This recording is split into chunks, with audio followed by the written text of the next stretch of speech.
This is Suzuka, one of the most technical circuits in the world. And today I'm driving it in full VR using a Pimax Super with Micro OLED. But here is the thing, after driving Suzuka like this, I genuinely wasn't prepared for how different this feels. This isn't just racing in VR, this is presence and clarity and depth on a level that completely changes how you drive.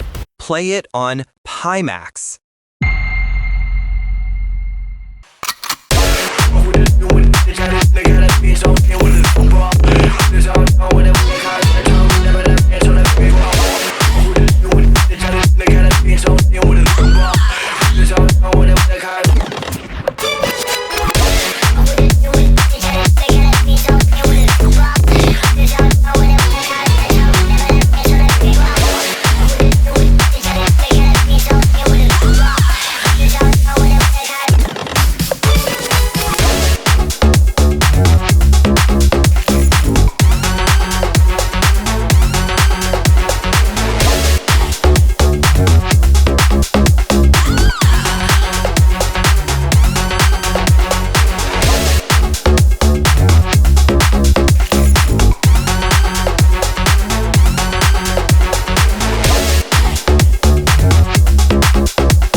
This video is supported by Pimax, who are also sponsoring the iRacing 1000km Suzuka event. And once you see this, you'll understand exactly why. Suzuka is the perfect circuit to expose what VR does right and what it gets wrong. So let's dive straight in to the lap.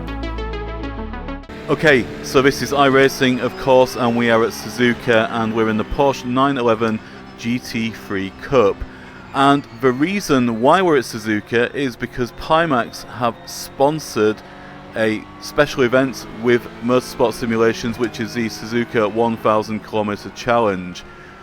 And I just wanted to say, first of all, that this is a really significant thing for a number of reasons, but the main reason, in my view, is that, again, Pimax is showing an absolutely incredible commitment to PC VR simulators and actually working with developers and actually doing their absolute best to show their absolute commitment to gaming communities.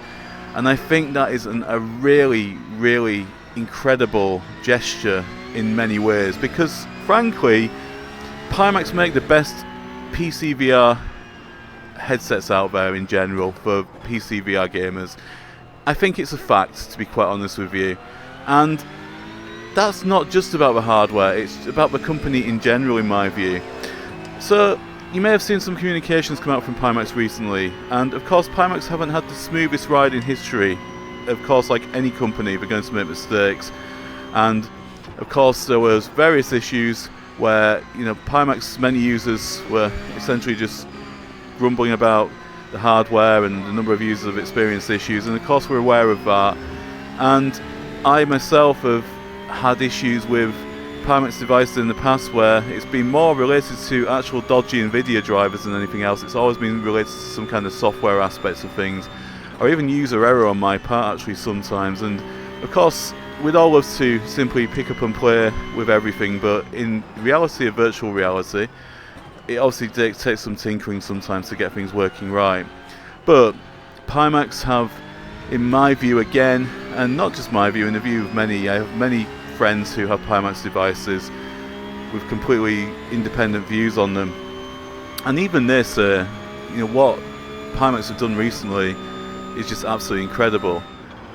But for me as a sim racer, and for me as a real PC VR enthusiast, I don't think there's anybody out there who are doing a better job than what these guys are doing at the moment. And this Suzuka 1000 event really cements that. It's obviously not all about sim racing, and Pimax have been quite prevalent largely in flight simulator communities as well. We do a lot of work with the DCS guys and also Microsoft Flight Simulator guys. So for me, seeing this real step into commitment with sim races as well is an absolutely fantastic thing. Now onto the actual evolution of the headsets I've had with Pimax. So I actually purchased my first Pimax device because of this very title, iRacing, and I got into iRacing. I was into it on originally the Pico 4 back at this time, which is a standalone headset, and I started playing it and I was really quite amazed by iRacing. It stood head and shoulders above the rest, and it gave me the first to want to have a direct display port VR headset, because from there on I went to a Quest Pro, and that was quite an expensive VR headset back at the time, and I actually got a really good deal back on that and really did love it actually. But again, it was a standalone headset. It was only really had a life of a very short time, unfortunately, and I knew I had to go into a direct display port dedicated PC VR headset for a number of reasons, but one primarily, as a standalone device, the compression and decompression, be it using a USB-C wired connection or even using applications like Virtual Desktop or Steam Link, which was really new back at that time, it just wasn't cutting the mustard, unfortunately. And I had my eyes on Heartset and the Pimax Crystal Light, which were very expensive back at that time, and I took the leap of faith and got one, and I've never looked back. Direct display port PC VR simulation is the way forward. Everything is immediate, super high resolution, pick up and play, no messing around with third-party applications like Virtual Desktop or messing around with Oculus software and all the other things that go with it. It's just simply open Pimax Play, set up the settings as you want them, and then simply launch the application, in this instance iRacing, and that was it. I was in there. I was absolutely in a different league in terms of quality. Moving on from that onto now. So the Pimax Super, which is the 50 ppd variant that I actually had originally to test, I first of all eagerly launched into iRacing, and I was absolutely blown away. Again, it was a next level experience again. I was one of the first UK content creators to actually have an RTX 5090 at the time, actually queued at Scan for around 8-9 hours to go and get one, and unfortunately it still wasn't successful to get one at that time. I actually was only successful to get a pre-order. I got it a relatively short time afterwards, but I was still one of the first VR content creators to have an RTX 5090 in the UK. And I had a myriad of problems with it. There were really bad drivers early on. You know, and Pimax obviously acknowledged the fact that there were issues with their headsets like many other VR manufacturers back at that time. But they really did an amazing job of negotiating it, and what I did get from that at the time was that yes, it's a amazing dedicated PC VR headset, but of course it's only as good as obviously the PC that sits behind it. We've navigated through all those issues now with Nvidia and the bad drivers, and we are in absolutely new waters as far as quality is concerned now. Married with the better drivers, which we now have with Nvidia, I haven't had a single issue for a very long time, I'm pleased to say. Married with that is we've also had some huge advancements to Pimax Play as well. We're now on 1.46.3, and this is absolutely incredible. There's some amazing tools within Pimax Play. We've got the amazing GPU upscaling and the sharpening features as well. So we're going to just discuss a little bit about that journey as we go along, but in this clear, amazing conditions on iRacing here, this is just an absolutely electric experience. I'm using also the dynamic foveated rendering as well. We've got amazing technology by Tobii, which is the Tobii eye tracking technology that's built into the Pimax Super, and I'm also an ambassador for Tobii as well, so I am very familiar with the Tobii eye tracking technology, even on the desktop, but integrated into this headset and the technology that's crammed into this is just absolutely unbelievable. Now what that allows me to do is to use these amazing additional features that iRacing has, which is the quad views technology, the dynamic foveated rendering, and it allows me to have this buttery smooth experience. If you look at the top left hand corner of the screen, you'll see it's a solid 90 FPS at 90 Hz mode, and it may surprise you that I am on the maximum graphical settings here, and I'm also at 1.0 high in render resolution in Pimax Play. So this looks incredible, it really does, and of course on screen it's very difficult for you to see that and see the representation of that. So what I'm going to do is I'm going to put some actual through the lens footage on screen now, on the right hand side of the screen, and this is only representative of how it looks through the Pimax Super with the amazing Micro OLED optical engine. Now the Micro OLED is the 4th iteration of optical engines with the Pimax Super, and it's been a real journey with these as well, and I'm going to move on to some other sections of this particular track. We are in a morning daylight section here, and of course we're going to look at some other different conditions as well as we drive around this. But this game and this headset, what an absolute marriage made in heaven this is. It is just absolutely incredible. This, I wouldn't even call it a game, this simulator, because that's what this is. It is a racing simulator. Pimax is officially sponsoring the iRacing 1000 km Suzuka event, and after driving this combination it makes complete sense. And right now you can get an exclusive discount on the Pimax Super and the Pimax Crystal Light. Just scan the QR code on screen or click the link in the video description and use my code NLSimGaming. And if you've been waiting to step into high-end PC VR, this is the moment. Alright, let's get back on the track. So we're in the heat of a battle, and as you can see we've got a very mangled Porsche 911 GT3 that was actually just in a impact just in front of me there, which I narrowly managed to avoid, but he obviously came out looking a lot worse for wear.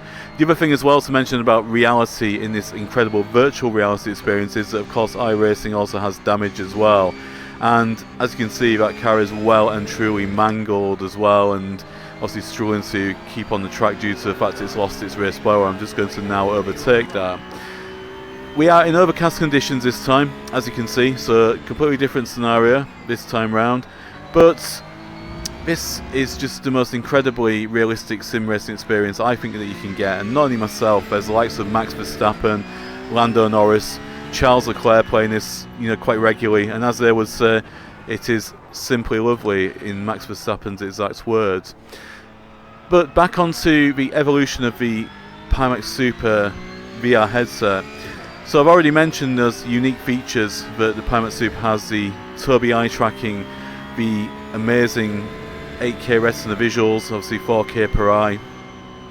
This is just simply amazing, and in this Micro OLED variation, which is obviously the newest one of the 4 optical engines, of course we have these amazing deep colours, blacks and super visuals that I've shown in the previous section just there as well.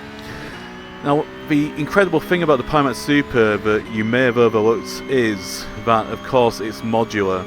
I featured this in the Pimax Super Open video that I did, where I talked about the Super Open and the fact that Pimax have made this essentially upgradable VR headset.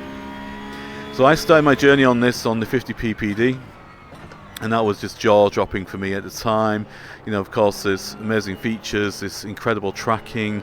It gave me the absolute confidence to completely step away from a flat screen experience and move into virtual reality as a permanent feature in sim racing. But then we went on to receive the 57 ppd in the Ultrawide variation optical engines, and admittedly I was a little bit shocked by the Ultrawide because I thought it was going to be almost like an ultrawide monitor, but it was actually really, in my view, a 50 ppd plus. The field of view was obviously wider, and I was actually shocked that the actual vertical field of view wasn't as narrow as I believed it would be. It was essentially really no different in my view to a 50 ppd. But in sim racing, if field of view is ultimately important to you, then these are really incredible attributes. I then went on to review the 57 ppd, and it's just jaw-dropping visually. It's a pure retina level optical engine, 57 pixels per degree, and you can't help but be wowed by it, guys, you really can't. But the incredible thing about the 57 ppd, because it's 106 degrees horizontal field of view, which may not sound like a lot, but in reality it's actually really not that bad. But you're getting incredible performance benefits from that. In some instances, I've actually observed 20 frames per second difference in some sim titles, such as sim racing titles as well. So if you've got a GPU that perhaps can't handle the pressure of something like an ultrawide or a 50 ppd, then that may be the option for you. And finally, we're on to the Micro OLED variation here. Now, everything is super pin sharp in this. You know, I've obviously covered this in 2 videos so far, and I'm using it again in this one because this has now cemented itself for being my firm favourite in terms of the optical engines that have been available so far. And if we're talking about Goldilocks and porridge, you know, we've got the 4 porridge pots, and Goldilocks is trying to choose which one, and of course one's too hot, one's too cold, but eventually finds the one that's just right. Well, for me, the Micro OLED is just right. It's just absolutely incredible. It looks beautiful, and of course we've got these stunning blacks, deep colours, and there's nothing wrong with the other ones obviously that I mentioned there, and of course they're unique and fantastic in their own ways, but I think there's just something magical about the Micro OLED. But on the negative side of a Micro OLED, because we have to look at every side of a coin, we have obviously a narrower field of view than the 50 ppd and the ultrawide. And in sim racing, as I mentioned before, you know, that can be quite important, and I'm even seeing, you know, sometimes when I've got vehicles overtaking me or attempting to overtake me, and I can't see them out of a peripheral vision coming up like I could on the 50 ppd and the ultrawide, then of course I can see the valuable attributes of that. But the great thing about the Pimax Super is that you have the best of all worlds. If you purchase a optical engine for one scenario and then you purchase another for a different scenario, then of course, you know, you can simply swap and change them and hot swap them, which is absolutely unbelievable. But that brings me finally onto the actual reason why, yes, the Dream Air looks absolutely amazing. I'm pretty much looking forward to that myself, and very much looking forward to testing that myself. And some people prefer the small form factor headsets like the Play for Dream MR, for example, which I've also reviewed recently as well. But in sim racing, I think the Pimax Super feels like actually having a helmet on. And you're probably going to think, well, I really don't want that feel, but if we want absolute immersion in sim racing, then surely the feeling of having a helmet on and being within this vehicle, which is exactly how I feel now. Now, I've got the Moser setup here. I've got the GSV2 wheel, I've got the R9, I've got the CRP load cell pedals, you know, and iRacing is perfectly tuned for all these things as well. It's not just about the VR headset, it's about everything. Even the Next Level Racing HF8 haptic seat that I've got, so I can also feel everything that's going on as well underneath me. You know, this is just absolutely unbelievable, and this is why this is so dialed in as a sim racing title. So, we've obviously got the upgradability of the Pimax Super, but who's to say what's coming next? And obviously Pimax promises that there is more to come with the Super Open, and I've seen in the actual Open MR community, I actually was just following that vehicle there and ended up going off the track myself, following him the wrong way there. And I'm going to have to slow down the yield for 1.8 seconds. So, don't follow the vehicle off the track, which is what I did there. Back onto the Pimax Super and obviously where we're going with this. It is, of course, upgradable, and with the Dream Air, no matter how fantastic that looks, it is of course not upgradable. It is simply a one-stop shop, and that will be it. That will be the end. And of course, that may be an important factor for you, but I think all these things, looking at where we are now and looking at where we are today and looking at where we've come from and come to with the Pimax Super, do you want upgradability? Do you want the fact of being able to swap optical engines and change the whole dynamics of the headset, which I think is a really valuable thing? Or do you want simply to be locked into a single ecosystem with a headset, and obviously then you would have to go down the whole change the headset path if you want the upgrade in the future? I think these are really important questions to ask. Now, that's even before we obviously receive the Pimax Dream Air, because we can't even perceive what that will be like. One thing that really matters at Suzuka is comfort. Long corners, long stints and high focus. With the StudioForm Apache V3, the weight is evenly distributed. And this combined with the Super XL face pad this headset literally disappears. Now I can comfortably race for hours without pressure or fatigue, and a lot of people also ask me in these videos what's that you're using with the headset. You can get an exclusive discount on StudioForm accessories using my discount code NEXTLEVEL, and links are in the video description. So after driving Suzuka in the Pimax Super, I genuinely believe this is where sim racing is heading. And when you combine Micro-OLED clarity with interchangeable optical engines and official iRacing sponsorship, you're no longer talking about niche hardware, you're looking at the future of competitive sim racing. If you enjoyed this Suzuka run in VR, hit like, it really helps the channel, and drop a comment below and tell me which optical engine would you choose for Suzuka. And if you're ready to experience this level of immersion, don't forget the QR code or the link below and use NLSim Gaming for your exclusive Pimax discount. And also join my Discord channel, I'll be sharing the exact iRacing settings used in this video and for other sim racing titles. Thanks for watching, and here are some related videos that I'm sure you'll enjoy too, and I'll see you on the track.